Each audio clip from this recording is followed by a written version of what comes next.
উফ মা, আজ ফাইনালি স্কুলে পরীক্ষাটা শেষ হলো।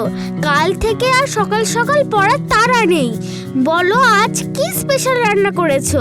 আজকের আকাশটা কি সুন্দর নীল, তাই না? তোর পরীক্ষাটা শেষ, তাই আজ মেনুটাও স্পেশাল। পেঁয়াজ দিয়ে রয়েছে পাতলা ডাল, সাবেকি ওল মাখা, রসুন দিয়ে রয়েছে ওলের শাক, আর তোর ফেভারিট কাসুন্দি দিয়ে আলু ঢেঁড়স ভাজা। আহা, কাসুন্দি দিয়ে ঢেঁড়স ভাজা তো আমার দারুণ লাগে। আর ওই বাটিটাই কি তড়কা?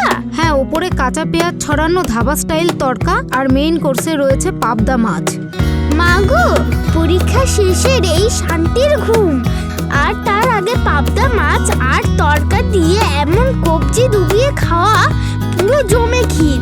বন্ধুরা, কাসুন্দি দিয়ে ঢেঁড়স ভাজা নাকি পাবদা মাছ, আজকে থালিতে তোমাদের কোনটা বেশি সবচেয়ে প্রিয়? জলদি কমেন্টে জানাও। আর এক্ষুনি চ্যানেলটা লাইক, শেয়ার, সাবস্ক্রাইব করতে ভুলো না কিন্তু।